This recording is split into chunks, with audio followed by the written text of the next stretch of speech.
Bonjour à tous, moi c'est Axe et la chaîne c'est Audiorial. Akai a ajouté un nouveau mode de traitement élastique audio au MPC ProPack, l'algo Super Warp, censé offrir une meilleure qualité de recalcul, et vous allez voir, ou plutôt entendre, que c'est pas forcément le cas. En effet, aujourd'hui on va comparer le nouvel algo Super Warp intégré au ProPack avec le ProTen et le traitement interne, et vous risquez d'être vraiment surpris. Vous êtes prêts ? Alors on y va. Mais avant tout, un grand merci à tous pour les Super Thanks, ainsi qu'aux adhérents à la formule J'aime ce que tu fais. C'est vraiment cool car c'est réinvesti direct dans la chaîne. Merci. Si vous souhaitez participer au développement de la chaîne ou simplement me payer un café pour me remercier, direction le bouton Super Thanks sous chaque vidéo. J'avoue, franchement, ça motive. Pour notre comparatif, on va utiliser deux samples. Amen Break, la boucle de batterie classique, bien connue pour sa complexité rythmique, et un vocal féminin pour juger la précision sur les harmoniques et la texture. Après écoute des originaux sans traitement, on va faire du time stretch à 90 BPM, puis 180 BPM sur les deux samples, et avec les trois algos, le nouveau Super Warp,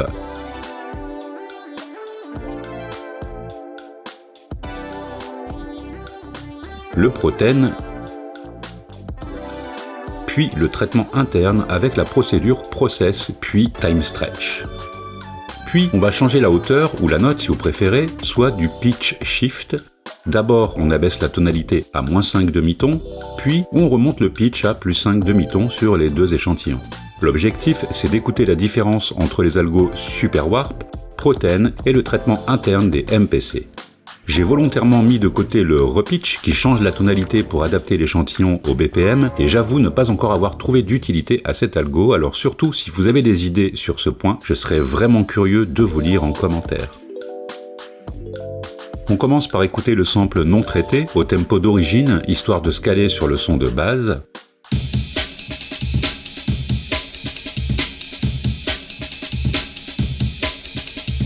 Pendant ces écoutes, concentre-toi sur la gestion des transitoires, la netteté des kicks, la cohérence du groove. Allez, on passe au test comparatif.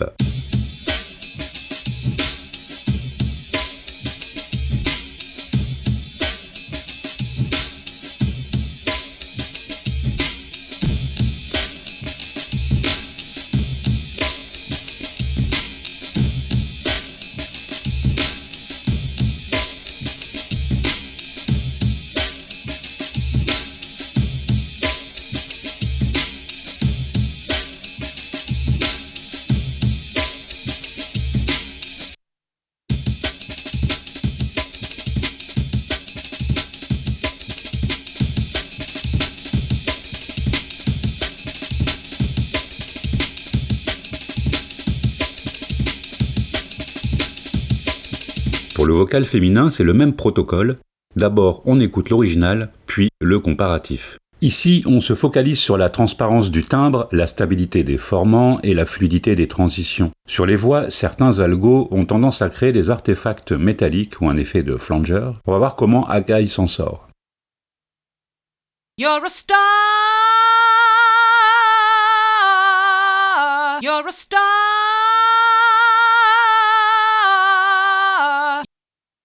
You're a star. You're a star. You're a star. You're a star. You're a star. You're a star.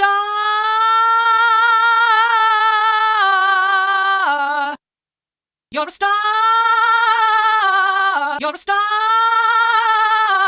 You're a star. You're a star. You're a star. You're a star.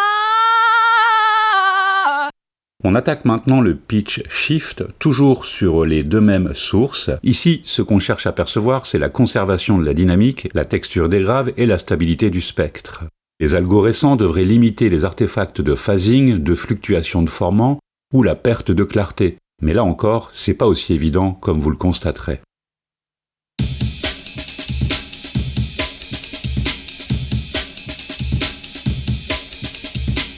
Maintenant, on opère une descente de 5 demi-tons.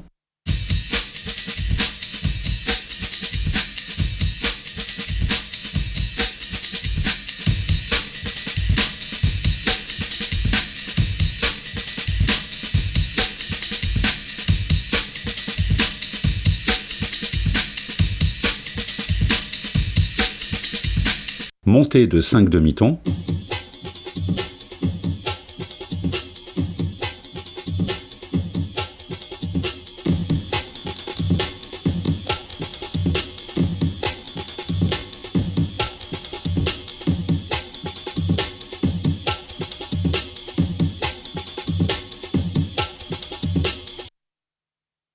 You're a star.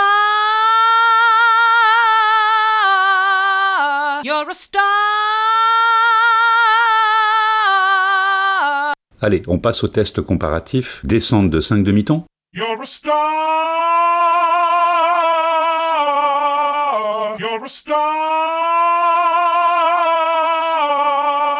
You're a star. You're a star.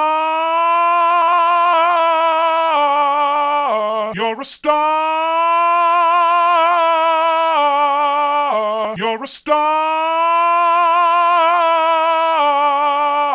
Montée de 5 demi-tons. You're a star.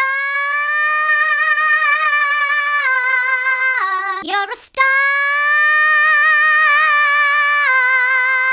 You're a star. You're a star. You're a star. Conclusion, comme on l'entend, le nouvel algo n'est pas si super que ça. D'après moi, il fait un très bon job sur les batteries en mode stretching, mais il est à la rue concernant le pitch shift, où les attaques s'effondrent misérablement. Le Proten est inutilisable sur les percus batterie et un peu meilleur sur le pitch que le nouvel algo, mais si j'en crois mes oreilles, niveau pitch shift, c'est encore le traitement interne via Process qui fait un meilleur travail. Le résultat est bien plus stable et naturel, au moins sur la matière testée ici. Sur le sample mélodique, la voix, Super génère beaucoup trop d'artefacts de formant, Proten s'en sort bien mieux. Alors bien entendu, le résultat dépend grandement de la matière apportée, donc mon conseil, sans conteste, est de tester les 3 méthodes et retenir celle qui sera la plus plaisante à vos écoutilles. Voilà, on a fait le tour de ce test comparatif du time stretch et du pitch shift dans la 3.6. Comme d'habitude, j'espère que vous avez passé un bon moment et que vous avez appris 2-3 trucs. À bientôt.